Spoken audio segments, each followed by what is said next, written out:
अथ मंगलाचरणम्। ॐ यां मेधां देवगणः पितरश्चोपासते तया मामद्य मेधया अग्ने मेधाविनं कुरु। येनाक्षरसमाम्नायम् अधिगम्य महेश्वरात् कृत्स्नं व्याकरणं प्रोक्तं तस्मै पाणिनये नमः। येन धौता गिरः पुंसां विमलैः शब्दवारिभिः तमश्चाज्ञानजं भिन्नं तस्मै पाणिनये नमः। अज्ञानान्धस्य लोकस्य ज्ञानाञ्जनशलाकया चक्षुरुन्मीलितं येन तस्मै पाणिनये नमः। तस्मै पाणिनये नमः। सर्वेभ्यो नमो नमः। अद्य सरलतमविधिना व्याकरणस्य 12शी कक्षा प्रवर्तते।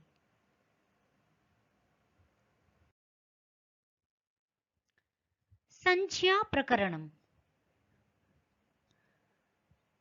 इस संज्ञा प्रकरण के अनंतर संज्ञा प्रकरण का प्रारंभ किया जा रहा है। जैसा कि आपको पूर्व से विदित है कि यह संज्ञाएं शास्त्र के में प्रयोगार्थ हैं, शास्त्रीय प्रयोग के लिए हैं। यहां सर्वप्रथम है वृद्धि संज्ञा। वृद्धि संज्ञा विधायक सूत्र है वृद्धिरादैच। अत्र पदच्छेदः वृद्धिः प्रथमायाः एकवचनम्, आदैच प्रथमायाः एकवचनम्। अत्र समासः आच ऐच इति आदैच। ऐच इस पद में ऐच प्रत्याहार का आश्रयण है, तो ऐच के अंतर्गत ऐ औ इन दो वर्णों का समावेश है। इस प्रकार आ ऐ औ इन तीन वर्णों का यहां पर समावेश है। आच ऐच इति आदैच। समाहार द्वंद्व समास। अत्र अर्थः भवति आ ऐ औ इत्येतेषां वृद्धि संज्ञा भवति। आ ऐ औ की वृद्धि संज्ञा होती है। उदाहरण देख लेते हैं। उदाहरण है पार्थः, क्लैव्यं, दौर्बल्यं। इसका गीता में उदाहरण इस प्रकार है क्लैव्यं मास्म गमः पार्थ नैतत्त्वय्युपपद्यते क्षुद्रं हृदय दौर्बल्यं त्यक्त्वोत्तिष्ठ परन्तप। एक ही श्लोक में आ ऐ औ के तीनों उदाहरण प्राप्त हो रहे हैं, तो इनको देख लेते हैं। पार्थ पृथोः अपत्यं पार्थः। पृथु की संतान पार्थ। यहां पर आवृद्धि हुई है। प्रीथा री को अण होते होते रपर होकर के पार, तो वृद्धि क्या हुई है? आर वृद्धि हो गई, आ वृद्धि हुई। री से मिलता जुलता आ, तो आ वृद्धि होकर के पार्थ ऐसा पद बना हुआ है।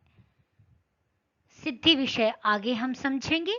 अभी केवल संज्ञा समझना हमारा उद्देश्य है। तो संज्ञाएं कहां पर किस प्रकार घटित हो रही हैं, केवल यही यहां पर ध्यातव्य विषय है। तो पार्थः में आ यह वृद्धि है।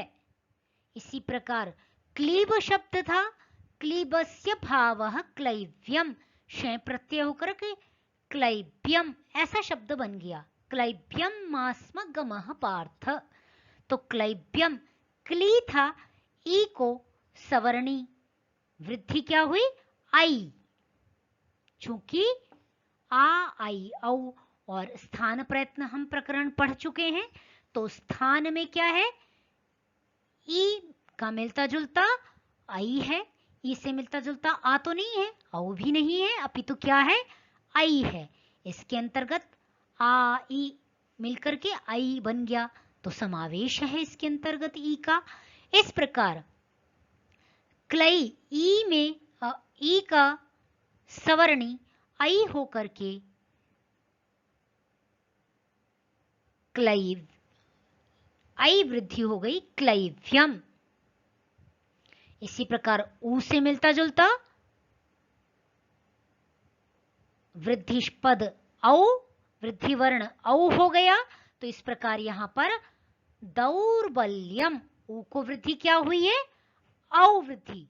दुर्बलस्य भावः, भावः दौर्बल्यम, क्षय होकर के वृद्धि कार्य होकर के वृद्धि क्या होगी, तो आ आई औ में से ऊ से मिलता जुलता औ वृद्धि हो गई दौर्बल्यम। इस प्रकार आ आई औ यह वृद्धि संज्ञा के वर्ण हैं, इस प्रकार जानना चाहिए। गुण संज्ञा, गुण संज्ञा विधायक सूत्र है अदिंग गुणः। अदिंग प्रथमायाः एकवचनम, गुण प्रथमायाः एकवचनम। अत्र समासः अच्च एंच इति अदिंग। अत यहां पर तपरकरण किया गया है, आ के पश्चात त लगाया गया है। तो इस तपरकरण का प्रयोजन क्या होगा, यहां पर केवल ह्रस्व आकार का ग्रहण है। जिस प्रकार वृद्धिरादैच सूत्र में भी आपने समास करते समय देखा था, आच ऐच इस प्रकार प्रयोग किया गया था। तो आत में वहां भी तपरकरण था, जिसका प्रयोजन क्या हुआ, जिसका प्रयोजन था कि यहां पर वृद्धि संज्ञा में केवल दीर्घ आकार का ही ग्रहण है, ह्रस्व आकार का, ह्रस्व आ का ग्रहण वहां पर आप नहीं कर सकते। उसी प्रकार यहां पर भी तपरकरण है। तो इससे क्या तात्पर्य निकला कि यहां पर केवल ह्रस्व आकार का ग्रहण है, यहां पर अ कहने से आ का ग्रहण नहीं होगा।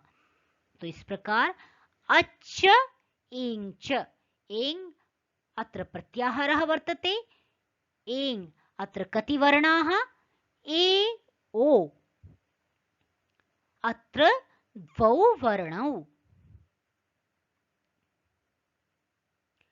तर्हि अच्छ एंग च इति अदेंग समाहार द्वंद्व समासे कृते सति अदेंग शब्दः सिद्ध्यति आ ए ओ की, आ ए ओ। तर्हि अर्थः अत्र वर्तते कथम, आ ए ओ इत्येतेषां वर्णानां गुणसंज्ञा भवति। अ ए ओ इन तीन वर्णों की गुण संज्ञा होती है।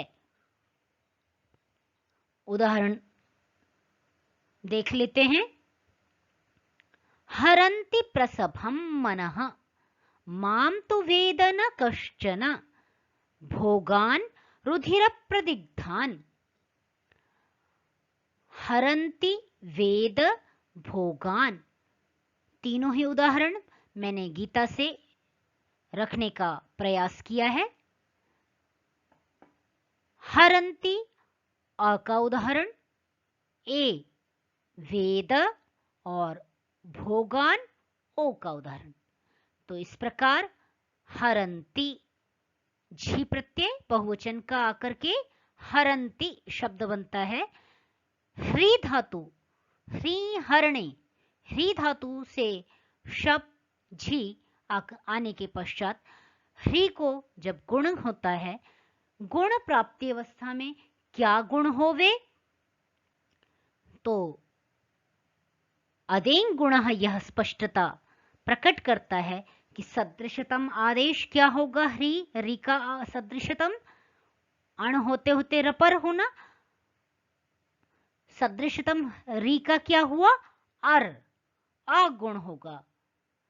अ ए ओ इन तीनों में से सदृशतम देखना है ना, समान देखना है, तो री से मिलता जुलता आ है।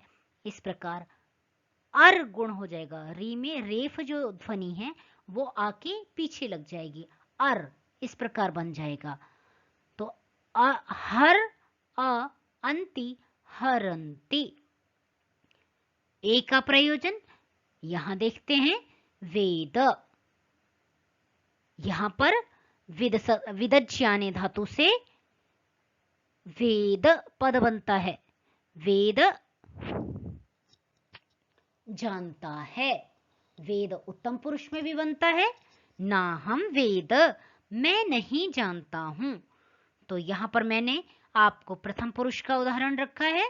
माम तो वेद न कश्चन, मुझे तो कोई नहीं जानता है।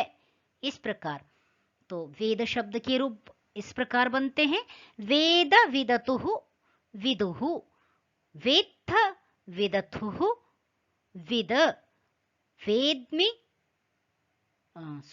वेद विद्व विद्म। वेद्मि भी बनता है, वो वेत्ति वित्तः विदन्ति वेत्सि वित्थ वित्थ, वेद्मि विद्वः विद्मः ऐसा करके बनता है। और वेद ये प्रथम पुरुष के एक वचन में और उत्तम पुरुष के एक वचन में दोनों ही में प्रयोग किया जाता है। तो वेद यहां पर विद को जो गुण की प्राप्ति हुई, तो क्या गुण हो ई को, सदृशतम आदेश क्या होगा, मिलता जुलता ई से, ए आ ए ओ की गुण संज्ञा है, तो ई को गुण ए हो जाएगा। इस प्रकार वेद पद की सिद्धि होगी। इसी प्रकार देखते हैं, भुज घ ओ का सदृशतम ओ गुण होगा, भोगः। इस प्रकार पद सिद्धि हो जाएगी। अग्रे सरामः। संयोग संज्ञा। संयोग संज्ञा विधायक सूत्र है, हलोनन्तराः संयोगः। हलः प्रथमायाः बहुवचनम्, अनन्तराः प्रथमायाः बहुवचनम्, संयोगः प्रथमायाः एकवचनम्। अनन्तराः अत्र समासोऽपि वर्तते। कश्च समासः, न विद्यते अन्तरं येषां ते अनन्तराः। अनन्तराः अंतर नहीं होना चाहिए। समास में क्या कहा, न विद्यते अंतरम, तो अर्थमपि तथैव युज्यते। अनन्तराः व्यवधान रहिताः। हलः विशेष विशेषण दोनों का बना लिया। अनन्तराः हलः संयोग संज्ञकाः भवन्ति। तर्हि अत्र एवमेव क्रियते, अनन्तराः व्यवधानरहिताः हलः संयोग संज्ञकाः भवन्ति। व्यवधान रहित हल यदि प्राप्त हो तो उनकी संयोग संज्ञा हो जाती है। हल से तात्पर्य व्यंजन वर्ण है, तो स्पष्ट हो गया होगा कि जब केवल व्यंजन व्यंजन आ जाए, बीच में स्वर न आए, स्वर का व्यवधान न हो, तो संयोग संज्ञा होगी। उदाहरण देखते हैं। ते ब्रह्म तद्विदुः कृत्स्नम भ्रुवोर मध्ये। ब्रह्म शब्द में भी क्या है? ह म, लगातार ह म क्या है? व्यवधान रहित हल है। तो यहां पर हम म में ह म ये संयोग संज्ञक हैं। इसी प्रकार कृत्स्लम में त स न ये तीन वर्ण व्यवधान रहित हैं, स्वरों का बीच में व्यवधान नहीं है, तो तीनों हलों की संयोग संज्ञा हो जाएगी। इसी प्रकार भ्रू, यहां पर भ र, यहां पे भ्रू, अब ऊ तो पश्चात आ रहा है, भर, ये दोनों ही स्वर के व्यवधान से रहित हैं, अतएव भ्र भ र की संयोग संज्ञा होकर के भ्र ऐसा जाना गया।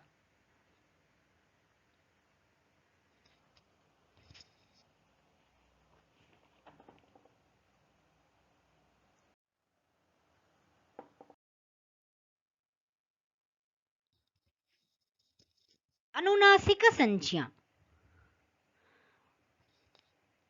सूत्रं वर्तते। मुखनासिका वचनोऽनुनासिकः। मुखनासिका वचनः प्रथमायाः एकवचनम्, अनुनासिकः प्रथमायाः एकवचनम्। अत्र समासः वर्तते मुखञ्च नासिका च इति मुखनासिकम्। समाहार वर्तते न, समाहार द्वन्द्व समासः। मुखञ्च नासिका च इति मुखनासिकम् ईषत् वचनम् आवचनम्। थोड़ा कहना ईषत् वचनम, ईषत् वचनम आवचनम, या कह सकते हैं, हाँ ठीक है, मुखनासिकम आवचनम यस्य सः मुखनासिका वचनः।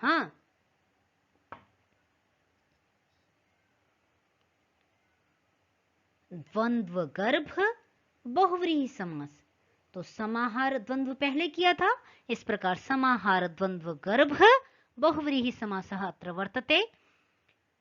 अर्थं कुर्मः।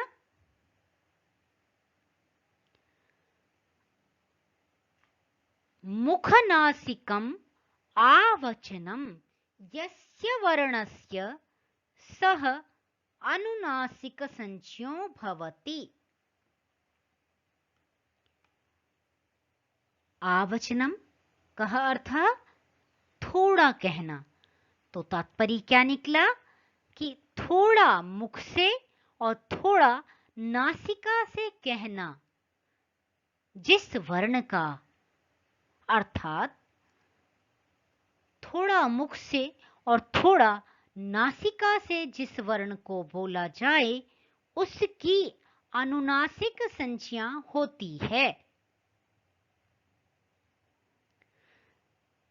जहां पर नासिका के स्वर का भी प्रयोग हो और मुख का भी प्रयोग हो। मुख से तो सभी वर्ण बोले जाते हैं, परंतु अनुनासिक वर्ण ङ, तो बगैर नासिका, थोड़ा नासिका का स्वर प्रयोग नहीं करेंगे तो आप ङ का उच्चारण नहीं कर सकते। इसी प्रकार ञ, म, न इत्यादि जो वर्ण हैं वे सभी थोड़ा मुख से और थोड़ा नासिका के सहयोग से बोले जाते हैं। उदाहरण इस प्रकार है, अभ्र आ अपह, तो यह जो वर्ण यहाँ पर अनुनासिक युक्त प्रयोग किया गया है, इसकी संयोग संज्ञा इसकी अनुनासिक संज्ञा प्रकृत सूत्र से विधान की जाती है। अग्रेसरामः।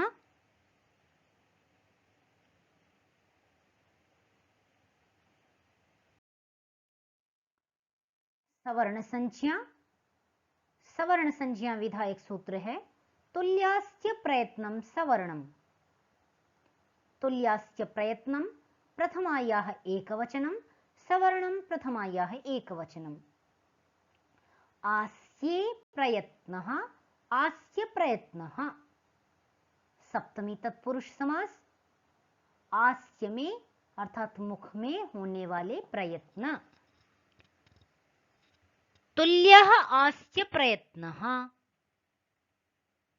यस्य समान है स्थान प्रयत्न जिनका अथवा जिनके साथ, जिनके जिन वर्णों के साथ। तत्तुल्यस्य प्रयत्नम। आस्ये भवम आस्यम। आस्यम में भी विग्रह है। क्या? आस्ये भवम आस्यम। ओष्ठ्यम कंठ्यम इत्यादि हमने पहले भी किया था। उसी प्रकार यहां भी आस्य में होने वाले, मुख में होने वाले, तो मुख में होने वाले जो प्रयत्न और समान है मुख में होने वाला स्थान प्रयत्न जिनका, वे तुल्यास्य प्रयत्न इस प्रकार कहे जाएंगे। अर्थम पश्यामः। तुल्यः आस्य प्रयत्नः येषां ते वर्णाः परस्परं सवर्णसंज्ञकाः भवन्ति। तुल्य है, समान है मुख में स्थान प्रयत्न जिन वर्णों का, वे परस्पर सवर्ण संज्ञक होते हैं। उदाहरण देखते हैं। मूढ़ोऽयं नाभिजानाति। न अभि नाभि। करोमीति करोमि इति। अनेक बाहूदर वक्त्र नेत्रम। बाहूदर, बाहु उदर बाहूदर। न अभि, न अत्रापि अवर्णः अकारः वर्तते, अभि अत्रापि अकारः वर्तते। अकुः विसर्जनीयाः कंठ्याः। हमने स्थान पढ़ते समय यह सूत्र पढ़ा था, पाणिनीय शिक्षा का, वर्णोच्चारण शिक्षा का। तो अ दोनों ही अकुह में कंठ से बोले जा रहे हैं। अ दोनों ही कंठ वर्ण हैं, तो दोनों समान हैं। समान इनका मुख में समान स्थान होने से यहां पर दीर्घ एकादेश होकर के ना भी ऐसा पद बन गया। सवर्ण संज्ञा होने से दोनों ही सवर्णी हो गए, और सवर्णी होने से अकः सवर्णे दीर्घ से दीर्घ एकादेश हो जाएगा। सवर्ण अच बस परे होना चाहिए, शर्त यही है। तो दोनों ही सवर्णी दिखाई दिए। अ तो सवर्ण संज्ञा हो गई। ना भी इसी प्रकार करोमि इति, इचु ये शास्त्रालव्या से ई मिल गया। यहां पर एक बात ध्यातव्य है, यहां पर इन सूत्रों में तपरकरण नहीं है। इस कारण से अ से तीनों प्रकार के अ ग्रहित हो जाएंगे। इसी प्रकार ई में भी ह्रस्व दीर्घ प्लुत ग्रहण हो जाएंगे, इसी प्रकार ओ में भी।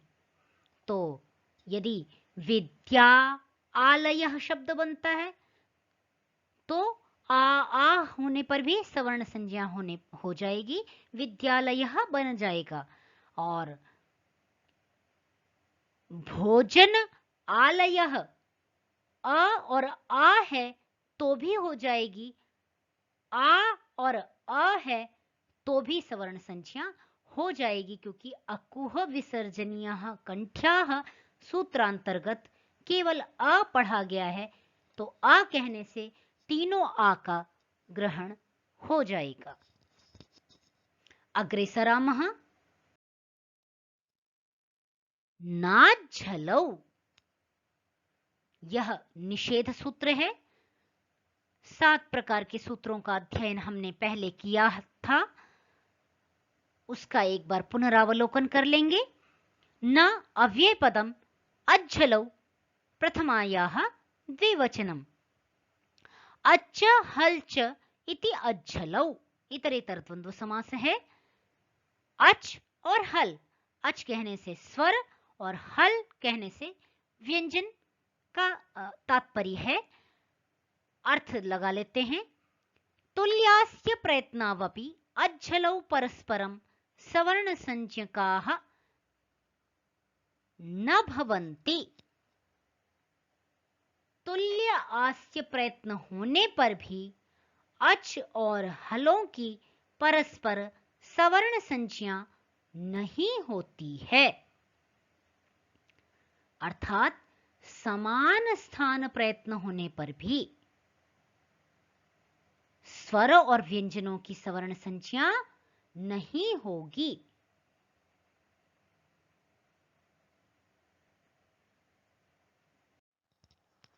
जैसे दंडहस्तः उदाहरण है। यहां पर दंड में अकार है और इसके पश्चात में हस्तः का ह दिखाई दे रहा है। यहां पर अकुह विसर्जनीयाः कंठ्याः सूत्र से अ और ह दोनों ही क्या हैं? कंठ से बोले जाते हैं। दोनों का स्थान समान है। समान होने से यहां पर इन दोनों की सवर्ण संज्ञा प्राप्त होने लगी। तो इस प्रकार आ और ह की भी परस्पर सवर्ण संज्ञा न होने लग जाए, इसलिए यह निषेध सूत्र नाज्झलौ का विधान किया गया है। यह स्पष्ट मना करता है कि स्वर और व्यंजन की परस्पर सवर्ण संज्ञा नहीं होगी। यदि वे समान स्थान वाले हैं, उसके पश्चात भी सवर्ण संज्ञा नहीं हो सकती है। तो इस प्रकार स्वरों की ही परस्पर सवर्ण संज्ञा होगी। यह नाज्झलौ सूत्र से स्पष्ट हुआ। अग्रे अस्ति प्रगृह्य संज्ञा। प्रगृह्य संज्ञा विधायकं सूत्रम् ईदुदेत् द्विवचनं प्रगृह्यम्। ईदुदेत् प्रथमायाः एकवचनं, द्विवचनं प्रथमायाः एकवचनं, प्रगृह्यं प्रथमायाः एकवचनम्। अत्र समासः ईच्च ऊच्च इति ईदुदेत्। ईदाद्यन्तं द्विवचनं शब्दरूपं प्रगृह्य संज्ञं भवति।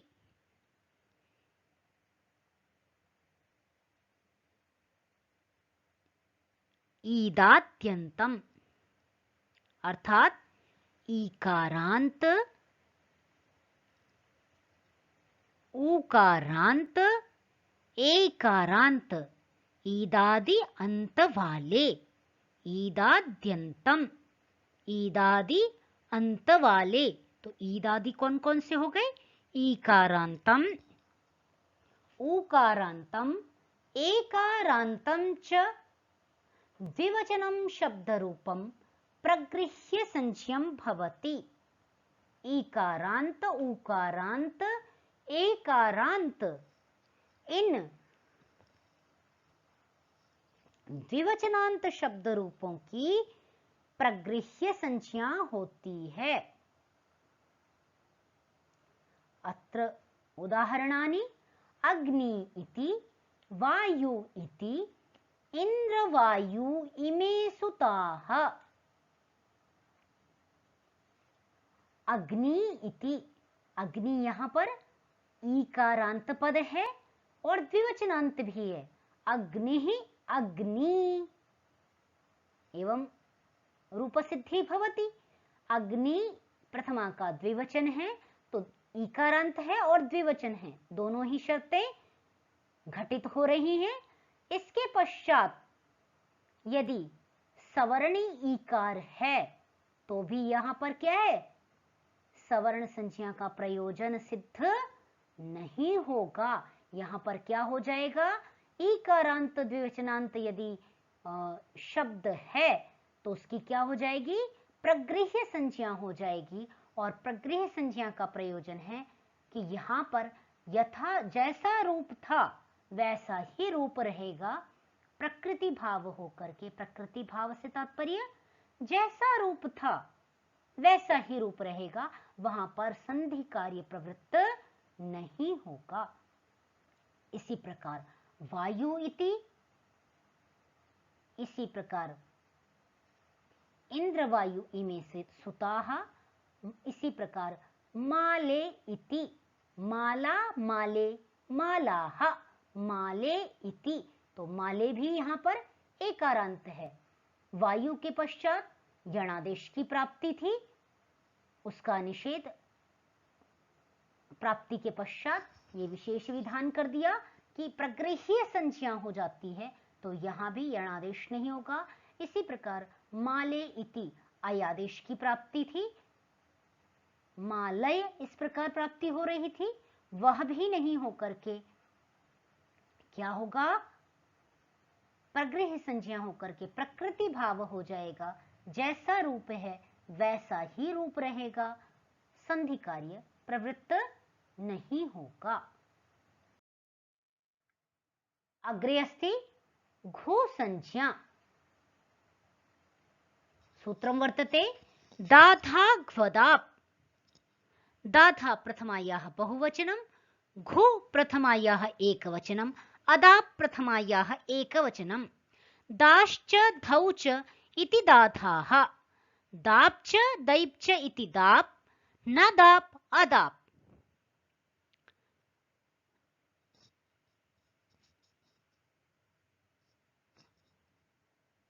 पहला समास क्या किया, दाश्च धौच, दाश्च बहुवचन है और धौ द्विवचन है, तो अर्थ में भी उसी प्रकार हमने रखा है, देखेंगे दारूपाः, धौ द्विवचन होने से धारूपौ। अभी आगे स्पष्ट करती हूं, दाश्च धौश्च इति दाधाः, इतरेतर द्वंद्व समास बहुत सारे हो गए, इस प्रकार इस कारण से दाधाः बहुवचन का पद हो गया। दाप दैप दो धातुओं का ग्रहण है तो दाप दैप इति दाप और न दाप अदाप, यहां पर अदाप में दो धातुओं का ग्रहण है दाप और दैप को छोड़ करके। तो अर्थ देख लेते हैं, दारूपाः धारूपौ च धातवः घुसंज्ञकाः भवन्ति, दाप दैपौ वर्जयित्वा। दारूप और धारूप जो दो धातुएं हैं, इनकी खु संज्ञा हो जाती है दाप और दैप को छोड़ करके। दारूप से क्या कहना चाहते हैं, दा ऐसा रूप वाली जो धातुएं हैं, वे कौन सी धातुएं हैं, तो देखते हैं, डुदाए दाने, यहां पर दा इसका दा रूप है ना, क्या बचता है, डू की संज्ञा हो जाती है और या की संज्ञा हो जाती है, तो क्या बचता है, दा, या की हलंत्यम से कर लेंगे और आदिर ई टुडवह से डू की कर लेंगे। पिछली कक्षा का पुनरावलोकन कर लेंगे, इसी के साथ साथ अवश्य उसको देखेंगे। और इस प्रकार बचेगा क्या, केवल दा पद यहां पर शिष्ट रहता है। इसी प्रकार दान दाने में भी दा शिष्ट रहा, दो अवखंडने का भी दा और देंग का भी दा, आदेश उपदेश शीत इत्यादि सूत्र लग करके दा बनेगा। दाप दैप ये भी दा इनका भी बचता है, तो इनमें निषेध विधान कर दिया कि इन दोनों को तो छोड़ करके घू संज्ञा होगी। ये दो धातुएं इन दारूपों में गणित नहीं की जाएंगी। तो अन्य जितनी शिष्ट दारूप वाली धातुएं हैं वे सभी ग्रहित हो जाएंगी। धारूपौ दो की चर्चा की गई है, तो धारूप वाली कौन सी दो धातुएं ग्रहण करनी है? पहली है दुधाएं धारण पोषण यो हो, दूसरी है धेट पाने। तो दोनों का ग्रहण होगा। इस प्रकार इन दारूप और धारूप वाली धातुओं की घू संज्ञा हो जाएगी। उदाहरण है प्रणिददाति, दीयते इत्यादि। यहां पर घू संज्ञा का प्रयोजन क्या है? घू मास्यति हंति याति वाति प्साति।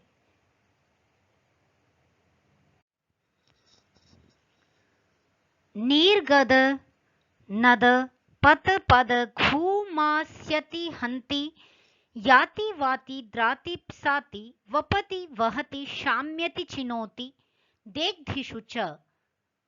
सूत्र से यहां पर घू संज्ञक होने से णत्व हो जाता है। तो नीर गद नद पत पद घू, घू यहां पर पद आया हुआ है ना, तो घू संज्ञकों से उत्तर भी यहां पर णत्व प्रयोजन, यहां पर घू संज्ञा का मुख्य प्रयोजन है। घ संज्ञा, घ संज्ञा विधायक सूत्र है तरप तमपौ घः।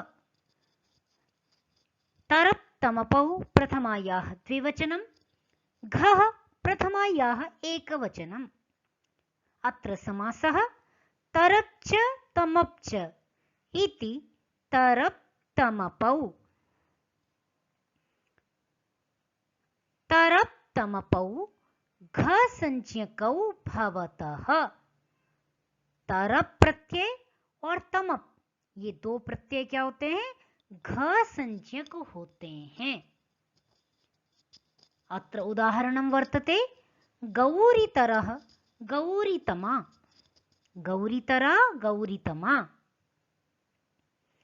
गौरीतरा गौरी तरप प्रत्यय, गौरी तमप प्रत्यय।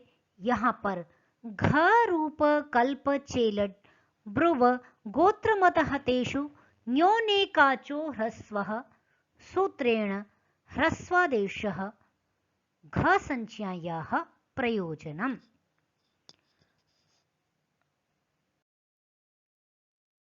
आज की कक्षा में जिन जिन उदाहरणों को हमने लिया है वे गीता के बहुत सारे श्लोक हैं। उन सभी को तत्त स्थान में निकाल करके देखना है। यही आज का गृह कार्य है। इसी के साथ ही आज की कक्षा का समापन किया जाता है। ओम शांति शांति शांति।